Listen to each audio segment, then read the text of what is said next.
Apa kabar? Ketemu lagi kita di mata kuliah Kriminologi dan Viktimologi. Di pertemuan sebelumnya kita sudah berbicara beberapa teori, diantaranya teori diferensial asosiasi, teori anomi, teori kontrol sosial, dan teori labeling. Kemudian selanjutnya yaitu teori intaksionisme simbolik. Pelopornya itu Herbert Blumer dan George Herbert Mead adalah yang pertama-tama mendefinisikan teori simbolik intaksionis.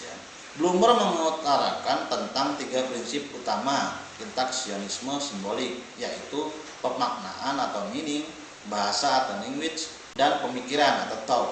Premis ini nantinya mengantarkan kepada konsep diri seseorang dan sosialisasinya kepada komunitas yang lebih besar atau disebut masyarakat. Ini ada bagan terhadap pemaknaan bahasa pemikiran menurut Blumer. Pemaknaan atau meaning maksudnya manusia bertindak atau bersikap terhadap manusia lainnya pada dasarnya dilandasi atas pemaknaan yang mereka kenakan kepada pihak lain tersebut. Dalam bahasa, pemaknaan muncul dari interaksi sosial yang dipertukarkan di antara mereka. Makna bukan muncul atau melekat pada sesuatu atau sesuatu objek secara alamiah. Makna tidak bisa muncul dari sananya. Makna berasal dari hasil proses negosiasi melalui penggunaan bahasa. Kemudian pemikiran. Intaksionisme simbolik menggambarkan proses berpikir sebagai pembincangan dengan diri sendiri. Proses pemikiran ini sendiri bersifat reflektif. Masalahnya adalah sebelum manusia bisa berpikir, kita butuh bahasa.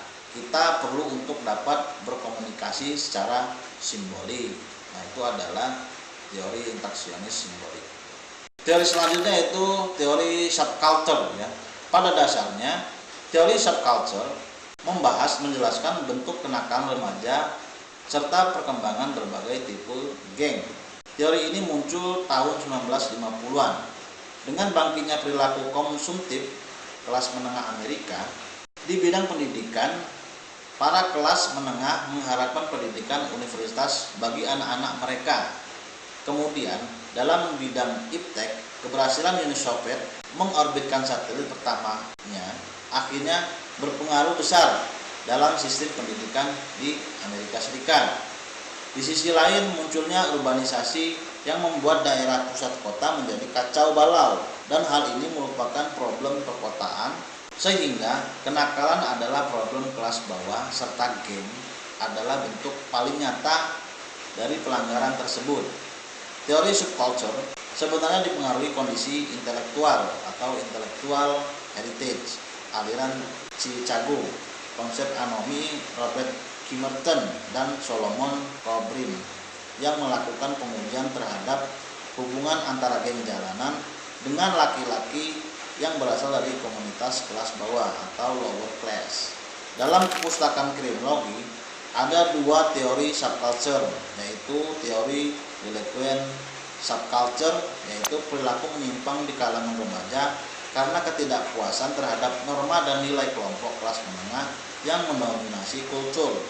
Kondisi adanya konflik budaya disebut status frustration. Teori ini dikemukakan oleh Albert Cohen dalam bukunya Delinquent Boys tahun 1955. Perilaku menyimpang anak laki-laki yang nakal, kekerasan kolektif, dan pecandu narkoba serta tekanan hidup.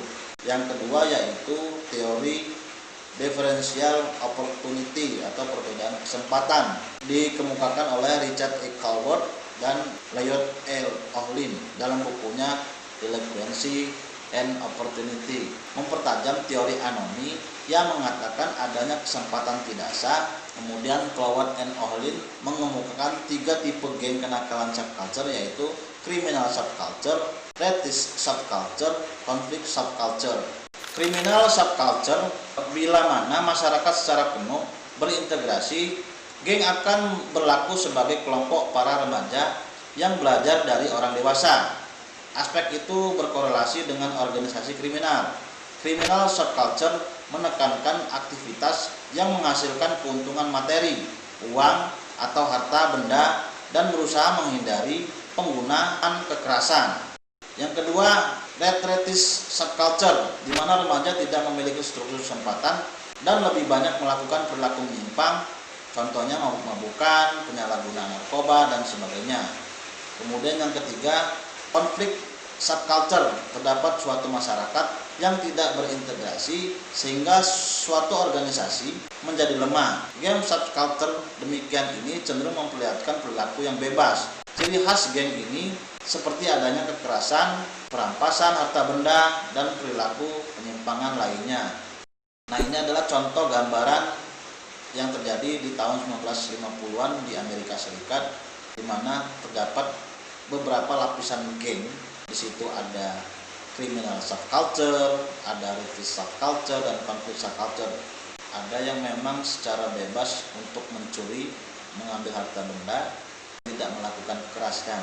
Ada juga dengan menggunakan kekerasan untuk mendapatkan materi harta benda.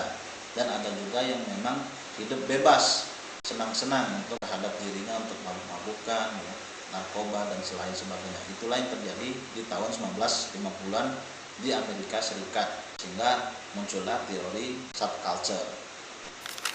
Dan terakhir ini teori konflik ya. Teori konflik pada hakikatnya merupakan cabang dari teori label. Pemikiran teori konflik berakar dari teori-teori sosial Jerman seperti Hegel, Karl Marx, Simmel, Weber, dan untuk memperoleh arah. Teori konflik pada umumnya memusatkan perhatian terhadap pengenalan dan penganalisian kehadiran konflik dalam kehidupan sosial, penyebabnya, bentuknya, serta akibatnya menimbulkan perubahan sosial. Dapat dikatakan bahwa teori konflik merupakan teori terpenting saat ini, oleh karena penekanannya pada kenyataan sosial, tingkat struktur sosial dibandingkan dengan tingkat individual, antara pribadi atau budaya. Menurut Marx dan Engels, teori konflik ini dapat diperlihatkan beberapa dalil sebagai berikut. Konflik kepentingan antara kelompok-kelompok berbeda akan ditingkatkan oleh ketidakmerataan distribusi sumber-sumber langka seperti pangan, sandang, papan, dan sebagainya. Yang kedua, mereka yang menerima lebih sedikit akan mempertanyakan legitimasi dari pengaturan begitu mereka tahu perlakuan kasar yang mereka dapatkan. Yang ketiga, kelompok-kelompok ini kemudian cenderung mengorganisasi dan membawa konflik terbuka, di mana setelah itu mungkin terjadi polarasi dan kekerasan yang membawa redistribusi atas sumber-sumber langka tadi sehingga bisa memperoleh setiap orang. Pada awal abad ke-20-an, perspektif konflik dari Marx dan Engels diterapkan secara khusus ke dalam kriminologi oleh kriminologi yang Belanda Willem Bonger. Menurutnya di bawah kapitalisme muncul pemisahan tajam antara penguasa dan yang dikuasai yang berasal dari sistem ekonomi sendiri. Bonger menelusuri banyak kejahatan pada kemiskinan yang disebabkan oleh kapitalisme diakibatkan secara langsung oleh hal itu karena kesejahteraan di antara kelas subordinat kadang-kadang dibutuhkan untuk kelangsungan hidup, survival, dan tidak secara langsung karena adanya perasaan ketidakadilan di dalam dunia, di mana yang banyak hampir tidak mendapat apa-apa sedangkan yang sedikit mendapatkan segalanya. Bonger menelusuri hal itu pada kesempatan-kesempatan yang hadir bersama kekuasaan dan turunannya moralitas yang hadir bersama kapitalisme. Kejahatan dilihat Bonger sebagai suatu produk sistem ekonomi yang mendorong mentalitas tamak, egoitas, mengejar nomor satu, sementara pada saat yang bersamaan membuat yang kaya makin kaya dan yang miskin makin miskin. Berangkat dari asumsi dasar di atas, maka perspektif konflik menganut prinsip-prinsip sebagai berikut. Masyarakat terdiri dari kelompok-kelompok yang berbeda. Terjadi perbedaan penilaian dalam kelompok-kelompok tersebut tentang baik dan buruk. Konflik antara kelompok-kelompok tersebut mencerminkan kekuasaan politik. Hukum dibuat untuk kepentingan mereka yang memiliki kekuasaan politik. Kepentingan utama dari pemegang kekuasaan politik untuk menegakkan hukum adalah menjaga dan memelihara kekuasaannya. Maka dari perspektif itu, bentuk teori konflik dapat dibagi menjadi dua, konflik konservatif dan konflik radikal. Pendorong penting terhadap bentuk konservatif teori konflik adalah Lewis Coser dan Ralph Dahrendorf. Gagasan-gagasan mereka inilah yang memperluas sudut pandang di tahun 1960-an.